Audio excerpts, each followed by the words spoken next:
Olá, amigos do canal Spook Houses Casas Assombradas, aqui é o Rodrigo e hoje continuarei esse impressionante podcast. Falarei sobre a história, a vida, os desafios e os conceitos abordados por nada mais, nada menos que o reputado exorcista da Diocese de Roma, Sr. Gabriel Amorth. Por isso digo, sentem-se e acomodem-se, porque o fascinante mundo do Vaticano abre suas portas para elucidar nossos olhos e nossa mente sobre esse incrível tema. E bons sustos a todos nós. Perguntaram-me muitas vezes se são muitas as vítimas do maligno. Penso que este propósito ainda podemos citar como máxima a opinião do jesuíta francês Tonquédec, exorcista célebre. Há um grande número de infelizes que, embora não apresentando nenhum sinal de possessão diabólica, recorrem ao ministério do exorcista para serem libertados dos seus sofrimentos. Doenças rebeldes, adversidades, desgraças de todas as espécies. Os possessos são raríssimos, mas os infelizes são legiões. Essa observação ainda é válida se considerar a grande diferença que há entre os verdadeiros possessos e os que procuram uma palavra segura da parte do exorcista, devido à acumulação de suas desgraças. No entanto, hoje é preciso ter em conta muitos fatores novos que não existiam na época em que o padre Tonquédec escreveu. A minha experiência direta leva-me a afirmar que esses novos fatores estão na origem do aumento considerável das vítimas do maligno. Em primeiro lugar, analisemos a situação do mundo consumista do Ocidente, em que o sentido materialista e hedonista da vida fez com que muita gente perdesse a fé. Penso que, sobretudo em Itália, uma grande parte da culpa cabe ao consumismo e ao socialismo, que, com doutrinas marxistas, dominaram nestes últimos anos a cultura, a educação e o mundo do espetáculo. Em Roma, por exemplo, calcula-se que só 12% dos habitantes vão à missa ao domingo. É matemático. Onde a religião se cala, cresce a superstição. Daí a difusão, especialmente entre os jovens, da prática do espiritismo, da magia e do ocultismo. E ainda o yoga, o zen, a meditação transcendental, tudo práticas fundamentadas na reencarnação, na dissolução da pessoa humana na divindade ou, pelo menos, em doutrinas inaceitáveis para um cristão. Já não se torna necessário ir à Índia para seguir os ensinamentos de um guru, e eles encontram-se em todas as esquinas. Esses métodos, aparentemente inofensivos, conduzem muitas vezes aos estados de alucinação ou de esquizofrenia. Juntemos a isso a nociva proliferação das seitas, algumas dos quais declaram abertamente a sua obediência a Satanás. A magia e o espiritismo são incentivados por intermédio da televisão. Encontram-se mesmo livros especializados nos quiosques e o material para a prática da magia é difundido, podendo até ser vendido por correspondência. Acrescentam-se ainda os jornais e os espetáculos de horror em que ao sexo e à violência se alia mesmo o sentido de perfídia satânica e a difusão de certas músicas de massas que invadem o público até a obsessão. Faço aqui, muito particularmente, referência ao rock satânico, ao qual Piero Mantero consagrou a sua obra intitulada Satana e lo Stratagema della Coda, edições Segno Udini de 1988. Convidado a falar em várias escolas superiores, ele fez referência à especular incidência que esses veículos de Satanás têm sobre os jovens. É incrível observar até que ponto diversas formas do espiritismo e de magia se espalharam dentro das universidades e das escolas. O mal generalizou-se mesmo nos pequenos centros. É-me impossível deixar no silêncio o fato de muitos homens da igreja se desinteressarem totalmente desses problemas, deixando os fiéis expostos e sem a mínima defesa. Acho que foi um erro eliminar quase totalmente os exorcismos do rito do batismo, e parece que o próprio Papa Paulo VI também era desta opinião. Acho um erro ter se suprimido sem a substituir a oração de São Miguel Arcanjo, que se rezava no fim de todas as missas. Acho sobretudo uma falta imperdoável e refiro-me aos bispos, o fato de terem deixado extinguir toda a pastoral relativa aos exorcismos. Cada diocese deveria ter pelo menos um exorcista na sua sé e deveria haver uma das igrejas mais frequentadas e nos santuários. O exorcista hoje é considerado um ser raro, quase impossível de encontrar, embora sua atividade tenha um valor pastoral indispensável, uma vez que apoia a pastoral dos que pregam, dos que confessam, dos que administram os outros sacramentos. A hierarquia católica deve confessar em seu mea culpa. Eu conheço muitos bispos italianos, mas não conheço nenhum que tenha feito exorcismos ou assistido a exorcismos e que esteja realmente consciente desse problema. Não hesitaria em repetir aquilo que já declarei em outras ocasiões. Se um bispo, depois de uma série de pedidos, não feitos por um desequilibrado, claro, não procede pessoalmente ao exorcismo ou não delega num padre para fazer, comete um grave pecado de omissão. Assim, encontramos-nos na condição de ter perdido a escola. Antigamente, o exorcista com prática instruía o exorcista aprendiz. Mas voltarei depois a esse ponto. Esse tema voltou a ser alvo de atenção graças ao cinema. Em 2 de fevereiro de 1975, a Rádio Vaticana entrevistou William Friedkin, realizador do filme Exorcista, e o teólogo jesuíta Thomas Bennigan, conselheiro técnico. O realizador afirmou ter querido contar uma história inspirando-se num romance cujo tema se baseava num fato real ocorrido em 1949, mas preferiu não se pronunciar sobre a questão de saber se tratava ou não de uma verdadeira possessão diabólica, contentando-se em dizer que isso era um problema para os teólogos e não para ele. Quando perguntaram ao padre jesuíta se esta obra era um simples filme de terror ou qualquer outra coisa dentro dessa doutrina, ele não hesitou em optar pela segunda hipótese. Fundamentando-se no enorme impacto que o filme teve sobre o público do mundo inteiro, afirmou que, com exceção de alguns detalhes espetaculares, o filme tratava do problema do mal com muita seriedade. Além disso, reavivou o interesse pelos exorcismos que estavam muito voltados ao esquecimento. Para além das ciladas normais, como é o caso das tentações que atingem toda a gente, como se pode cair nas ciladas extraordinárias armadas pelo demônio? Pode cair-se nelas consciente ou inconscientemente, isso depende dos casos. Existem pelo menos quatro causas essenciais. Porque Deus o permite, porque se é vítima de um malefício, porque se vive em estado grave e endurecido pelo pecado, porque se frequenta locais ou se está com pessoas maléficas. Bom, vamos entender melhor isso. Porque Deus o permite. Bom, sejamos claros, nada acontece sem a permissão de Deus. Por outro lado, claro que Deus nunca quer o mal, embora o permita quando somos nós a querê-lo. Ele criou-nos livres e sabe tirar o bem até do mal. Nesse primeiro caso, não há qualquer culpa humana, mas unicamente uma intervenção diabólica, conforme Deus permite habitualmente a ação normal de Satanás, ou seja, as tentações, dando-nos a todas as graças para lhe resistir e tirando daí méritos. Se formos fortes, também pode permitir algumas vezes a ação extraordinária de Satanás, possessão ou perturbações maléficas, a fim de exercitar o homem na humildade, na paciência e na mortificação. Podemos lembrar 2 situações já mencionadas, quando há uma ação extrema do demônio que provoca sofrimentos físicos, tais como pancadas e flagelações sofridas pelo Santo Cura d'Ars ou pelo Padre Pio, ou quando é autorizada uma verdadeira infestação, como dissemos a propósito de Job e de São Paulo. A vida de numerosos santos apresenta exemplos desse tipo. Entre os da nossa época, cito 2, beatificados por João Paulo II, o padre Calabria e a irmã Maria de Jesus crucificado, a primeira árabe beatificada. Embora em nenhum dos casos tivesse havido culpa humana, nem por faltas cometidas pelos próprios, nem por malefícios feitos por outros, tiveram períodos de verdadeira e confirmada possessão diabólica, durante os quais esses 2 bem-aventurados disseram e fizeram coisas contrárias à sua santidade, sem que fossem minimamente responsáveis por tal, pois era o demônio que agia servindo-se dos seus membros. 2. Porque é vítima de um malefício. Bom, igualmente nesse caso, a culpa não é da parte de quem é vítima deste mal. No entanto, há uma participação humana, ou seja, uma culpa humana da parte daquele que faz ou manda fazer um malefício a um bruxo. Falaremos disso mais em pormenor num capítulo posterior.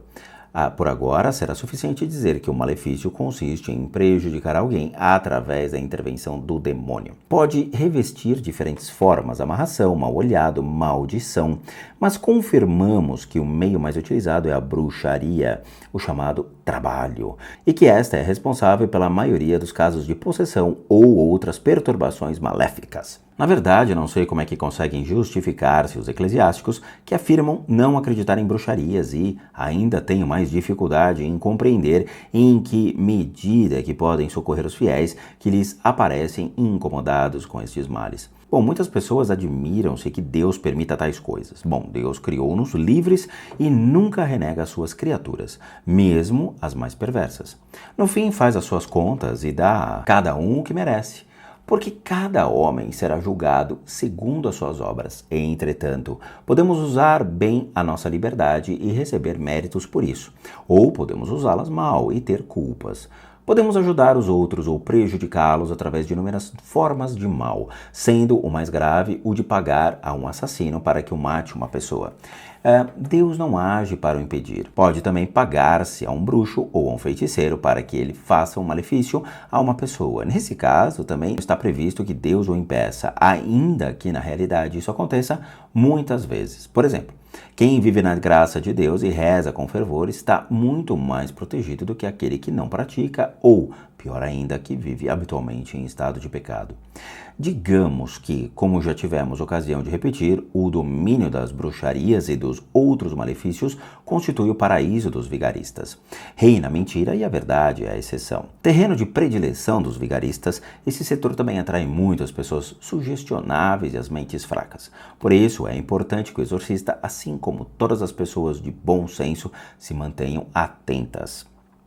3. Por que se vive em estado grave e endurecido de pecado? Bom, abordemos a causa que, infelizmente, no tempo em que vivemos, está num crescimento e, em consequência disso, está também num crescendo no número de pessoas vítimas do demônio. No fundo, o verdadeiro motivo é sempre a falta da fé.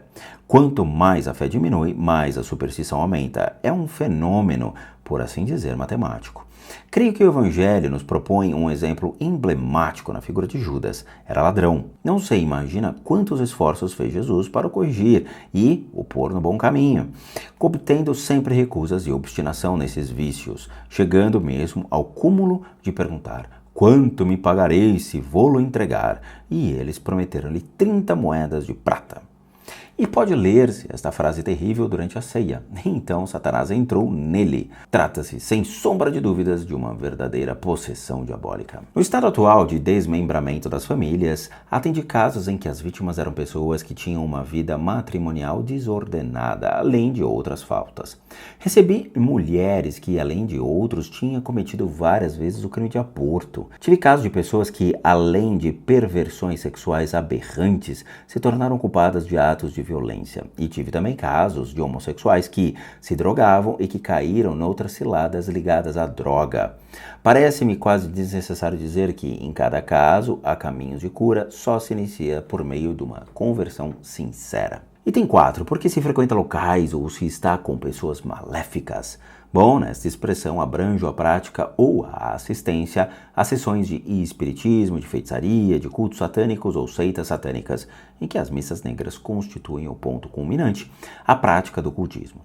A procura de adivinhos, bruxos, cartomantes, são tudo práticas que expõem o perigo de incorrer num malefício.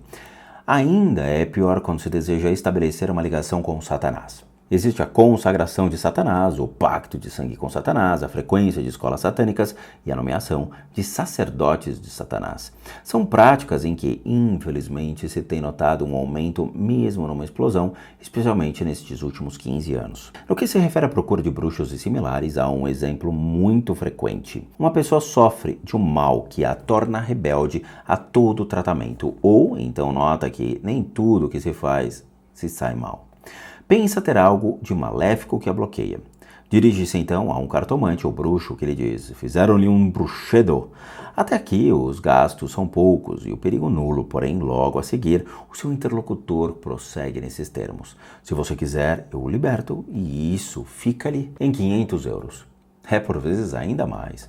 Nos muitos casos de que tive conhecimento, o valor máximo exigido atingiu os 25 mil euros. Se a proposta é aceite, o bruxo ou o cartomante pedem ao cliente que lhe entregue qualquer coisa pessoal. Uma fotografia, uma roupa íntima, uma mecha do cabelo ou mesmo um pelo, um fragmento de unha.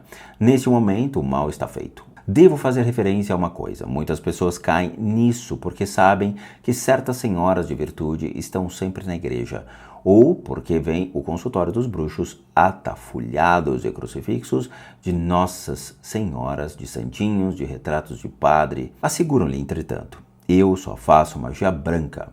Quando me pedem para fazer a magia negra, recuso. Habitualmente há a ideia de que a magia branca consiste em desfazer malefícios e a magia negra em fazê-los. Mas, na verdade, conforme o Padre Cândido se fartava de repetir, não há magia branca ou negra, só existe magia negra, porque toda forma de magia, bruxaria, recorre ao demônio. De modo que, se o infeliz, de início, sofria de um pequeno problema maléfico, mas o mais provável é que nunca o tivesse tido, ele volta para casa com verdadeiro e grave malefício. Nós, os exorcistas, temos muitas vezes de utilizar mais esforços para diminuir a obra nefasta dos bruxos do que de se tratar do problema inicial. Devo acrescentar que muitas vezes hoje, tal como antigamente, a possessão diabólica pode confundir-se como uma doença psíquica. Tenho muito apreço por esses psiquiatras que têm competência profissional e o sentido dos limites da sua ciência e que sabem honestamente reconhecer quando um dos seus pacientes apresenta sintomas que não se enquadram nas doenças reconhecidas cientificamente. O professor Simone Morabito, psiquiatra em Bergamo, afirmou ter provas de que um grande número de doentes, apelidados de doentes psíquicos, eram na realidade possessos de Satanás e conseguiu curá-los com a ajuda de alguns exorcistas. Conheço mais casos semelhantes, mas quero analisar um deles em particular. Bom, no dia 24 de abril de 1988, João Paulo II beatificou o padre Francisco Palau, um carmelita espanhol. É uma figura muito interessante para nós porque Palau dedicou os últimos anos de sua vida aos possessos. Adquiriu um hospício onde acolhia os doentes mentais, exorcizava-os a todos. Os que eram possessos curavam-se, os que eram doentes continuavam. O clero colocou imensos obstáculos à sua ação, é claro. Por causa disso, teve que ir 2 vezes a Roma, em 1866, para falar acerca disso com Pio IX e em 1870, a fim de obter do Concílio Vaticano I o restabelecimento do ministério de exorcista no seio da Igreja como ministério permanente. Sabemos de que forma esse concílio foi interrompido, mas a exigência do restabelecimento desse serviço pastoral continua urgente. Sem dúvida que é muito difícil distinguir um endemoniado de um doente psíquico. Contudo, um exorcista experimentado está mais apto a distinguir essa diferença do que um psiquiatra, porque o exorcista tem presentes várias possibilidades e sabe reunir elementos que lhe permitem fazer essa distinção. Na maior parte das vezes, o psiquiatra não acredita na possessão diabólica, por isso não tem sequer esta conta em eventualidade. Há bastantes anos, o padre Cândido exorcizava um jovem que, segundo o psiquiatra que tinha seguido, sofria de epilepsia. Esse médico aceitou vir assistir a um exorcismo. Logo que o padre Cândido pousou a mão sobre a cabeça do jovem, ele caiu por terra, como acontece nas convulsões. Vê, padre, trata-se com toda evidência de um caso de epilepsia. Apressou-se o médico a dizer. O padre Cândido inclinou-se e voltou a pôr a mão sobre a cabeça do jovem. Este levantou-se bruscamente e ficou de pé, imóvel. Será que os epiléticos fazem isso? Perguntou o padre Cândido. Não, nunca, respondeu-lhe o psiquiatra, evidentemente perplexo perante aquele comportamento. É inútil dizer que os exorcistas prosseguiram até a cura desse jovem, submetido durante anos a medicamentos e a tratamentos que só tinham agravado seu estado. E o ponto dedicado está precisamente aí. Nos casos difíceis, o diagnóstico requer um estudo interdisciplinar, como veremos em seguida. É que eles são sempre doentes que pagam os erros e que muitas vezes, no fim dos tratamentos médicos não apropriados, ficam num estado lastimoso.